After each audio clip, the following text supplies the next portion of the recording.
Okay, Orlando Wilson here, and what I want to talk about this morning is NGOs.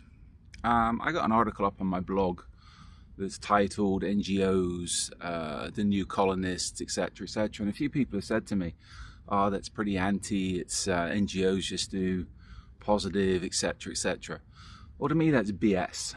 I've also had people say to me, you know what, you're limiting your potential clients, because a lot of NGO people look at that and they won't deal with you. You know what, NGO people aren't my type of client anyway. And you know what I say in other videos, if you're in the close protection investigations business, you need to find your niche. And I'll explain things further as we go along in this video. My niche is not mainstream NGOs. I deal with serious people, and if somebody's serious, if they need serious services, I've found out that it doesn't matter what their background is, they'll reach out and we'll do business. So let's talk about NGOs. You know what, there's good people. I know some very good people that work for NGOs that are looking to do the right thing. But the trouble is with NGOs, there's a big contradiction, because there's a lot of people in the NGO world that's just there for profit. I've taken notes for this one because this is going to be a long one. There's a few things I need to cover on this video. I saw it years ago when I was working in Haiti before the earthquake. And a lot of the NGOs there, they all used to hang out at the hotel, the Montana Hotel, and they could be found hanging around the swimming pool, etc. That's where they seem to do most of their business meetings, with hanging out at the Montana next to the swimming pool with the Dominican prostitutes. Sorry, their Dominican personal assistants and secretaries, etc. And they used to take a run into Port-au-Prince and maybe give out some aid, get some pictures taken, and then it was back to the Montana for cocktails. So this is where, even back then, my view of NGOs was not positive. So I didn't really see them doing much, apart from wasting their donors' money. During the earthquake in Haiti, I was in Haiti the day after the earthquake with a news crew. Where were the NGOs? Well, a lot of them got flattened, and the NGOs started turning up, I would say 5 to 7 days after the earthquake, and they were all hanging out at the airport because they were too afraid to go into Port-au-Prince. And the only people after the earthquake in Haiti that were out doing things I saw were the Cuban nurses, doctors, and the Venezuelans. Apart from that, the UN and all the other NGOs were hanging out at the airport until it was safe enough to go into Port-au-Prince. And those days, those first few days after the earthquake, if they had some balls to go out and actually do things, a lot of people could have been saved. But they were more worried about their own skins, which I understand. We had issues, we had media issues again in Haiti. Somebody wrote up an article on us to do with one of the local, what was a municipal security unit, municipal police unit for one of the cities in Port-au-Prince. We were working for Dalmar, Mayor of Dalmar. And we trained up a unit there called Brickor that was there to take care of the things that look after the community, because I'll leave it there. They were there to look after the community. And there was an issue, these idiots from Narco News, another liberal website, wrote up something about us, about our guys tearing up refugee camps, etc., tented camps. The story that goes with that was there was 3 police officers killed near the airport, and they gave chase to the people that killed the other cops gave chase, and they chased the killers into a tented camp on the outskirts of Dalmar. The cops didn't follow in because there was no light, there's no security, and they're going into an area. It was a mess. A tented camp in the middle of the night is not somewhere you will be running around with firearms and dealing with potential hostiles.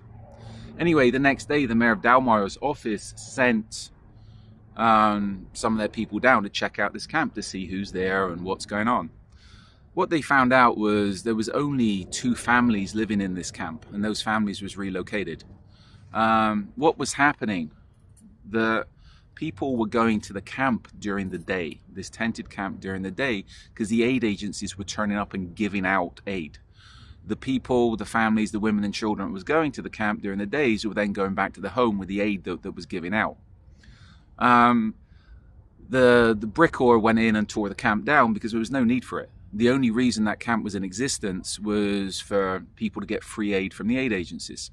Once the camp was torn down, everybody was crying, human rights stuff, etc. When, to me and anybody with half a brain, you look at it, that camp was there to justify the existence of NGOs. Because without a problem, there's no reason for the NGOs to be in existence. If you look at Haiti again after the earthquake, look at the Red Cross. Google it, it's fact. The Red Cross took $500 million, $500 million in aid, in donations for Haiti after the earthquake. With that, they built 6 houses, 6 shitty little houses. Where did the rest of the money go? Who knows? Has that ever been investigated? No. Again, Haiti, the Clinton Foundation. How much money did they take after the earthquake in Haiti in donations? Because the Clinton Foundation, the Clintons owned land in Haiti, in Jacmel. Who knows? Isn't it, I think, embezzlement where you take money from people and the money just disappears? Have the Red Cross, the Clinton Foundation ever been investigated for all the money that disappeared from donations in Haiti? No. So this is where there's a lot of good people working for NGOs. There's also a lot of questionable people working for NGOs. I remember doing something, an event in London, and it was the glitziest event I ever done. It was for the Russian-British Red Cross, and it was in the Grosvenor House, etc. And you walked in, and there was a Aston Martin car. They even moved downstairs, and diamonds everywhere, showcases, etc. Glitzy, and this was for the Red Cross. And I remember saying to somebody then, and this is a long time ago, well, if this is for a charity, then why don't they just give the money they're spending here to charity? And somebody said to me, I think it was one of the organizers, oh, but these people, they're all rich people, they need to get their money's worth, etc. Well, to me, it's a contradiction, because you look at how much money is spent on those events. Wouldn't it make sense? You mean they're spending $1,000 a ticket plus, and buying stuff for hundreds of thousands of dollars in raffles and this and that in playing stupid games? Wouldn't that money be better just being given straight to the people that need it? Yes, but these people, I think a lot of the NGOs, and I had this conversation with somebody very recently, a lot of these charities, a lot of these NGOs are just feel goods for people. It's people with money to say, oh, look what we're doing. We're going to a $1,000 dinner, and part of that money is going to a charity, so we're good people. When wouldn't it be better just to give that $1,000 you're paying for some glitzy dinner, some glitzy dance, straight to the people that need it? The other thing with NGOs, a lot of people give because it's a tax write-off. It's tax deductible. And you see it online all the time. You see, the Bonos of the world, and at the music festivals and Live Aid, or whatever they call it these days, all these multi-millionaires asking other people to give money when they don't give a penny themselves, unless it's in their benefit.